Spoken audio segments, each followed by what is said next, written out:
Okay, good morning. Allotment this morning and very early, so it's like 7:30. So we got here just after 7:15. So we've been here for the last 15 minutes watering, and I'm just going to quickly show you the progress very quickly because I gotta get back down home and do some meetings. Look here, I'm gonna harvest this one and I'll show you what it looks like at the end. Because I can't do it one-handed, but we've got a tomato, so nearly a potato there, here, and this one is the super steak beef. I'm not going to leave it on there to get any riper. It's perfectly fine. I'm having it. Yeah, my first super steak beef, and I will take it home for it to ripe. This one was a homemade seed. I've got some of these, so there they are there. I've only got 2 courgettes this morning, but that's fine. And so those ones that I picked are the little sun yellow. And I came around, so you can hear the bees buzzing away, so I'm going to be very careful. The bees are buzzing away. All right, there's loads of squash all over the place. Look, let's come in a bit closer without disturbing them. They're all over the place. So I can't really inspect if there's other tomatoes ready. I don't think there are. I'm looking. But yeah, just my marigolds are marigolding. I'm just really pleased. Right, let me show you that squash there because you couldn't see it a while ago. There's one right there. There's loads, by the way. I'll show you them as we go along. But yeah, see, there's another one forming there. You can hear that bee. Ugh. Don't worry, bee, I'm not troubling you. Look, bees there, bees there, bees there. But these tomatoes are looking stunning. They're absolutely stunning.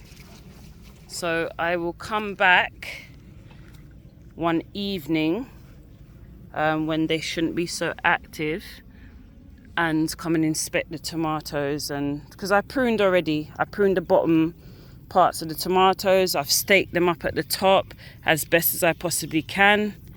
So I'm going to leave them as they are.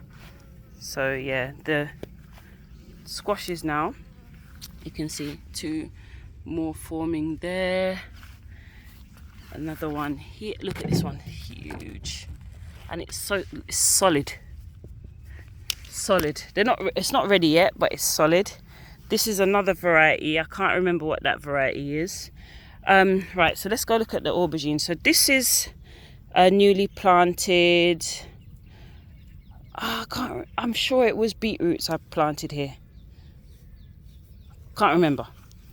I planted a whole heap of different stuff here. I planted some kale. I planted some spring onions, and the top part I think is what do you call it? Beetroot. Anyway. Oh no. This part was bush beans. There you go. Bush beans. So those will pop up anytime soon. These are my beetroot. I can see one that needs to come out. Then beetroots are not doing well this year for me. Let me go over and show you. Volunteer potato. Look at my purple sprouting broccoli. There's callaloo right there. There's a couple of them in there. This cage is just doing so well. Look at that, it's absolute abundance. There's some Brussels sprouts in there as well. But yeah, what I might do is just buy some cabbage plugs for when I take the purple sprouting broccoli out, because I've tried to germinate some cauliflower and cabbage and it's not really worked out for me. So look at my aubergine. Hubby has told me to take it. Like, I'm thinking it's really firm. I'm thinking I could leave it, but actually I want to take that one. I will take it. And I've got loads of beans to pick, so I've got to come in and pick these beans. Look,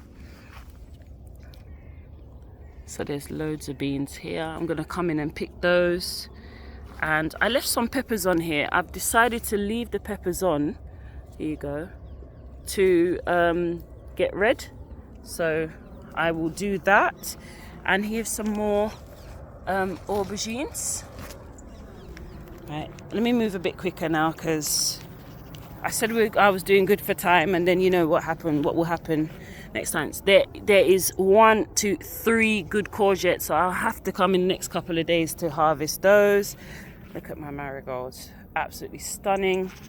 Potato patch, and this is the absolute prize. You can see my squash, pumpkin and melon patch is just doing fantastic. I think I've shown you this before anyway, but look there. Like, there's loads of squash in there. Loads and loads and loads. I can see some on the other side. I know there's one here somewhere. Is it being hidden? There is there. There's another one here. There's another one here. Oh, it's just beautiful. So, yeah, I've planted some flowers along the edge. Yeah, these beetroot, some of the beetroot that I took earlier on were okay, but they're just slow. It's just slow, man. You know, not much is going on. There's more squash there. So if I can move it without getting stung. There. There's a couple more. I'm not going in there. The bees are way too vigorous, but I can see them. I can stand from here and see them. But this is really, really lush. Like, the ones at home aren't as lush as this. This is really, really stunning. I'm really pleased with this. All right, so I'm just gonna go ahead and pick the beans and head out. I'm not gonna stay at all today. These are my poppies as well, which is great. One more cornflower that was left over, or two, I should say, two, doing their thing. You know, we had the big massive problem with the cornflowers and the poppies just literally taking over this side and stunting the growth of my onions earlier on in the year. And we've got some calendula doing their thing as well. And look at my lavender, stunning. I might have to move it again. This is like the 3rd or 4th time I've moved it, but yeah, we'll see. Let's go and harvest the aubergine and the beans, and we'll get going for today. Yeah, my patch from a little bit of a distance. Yeah, looking really, really well. Peace, everyone.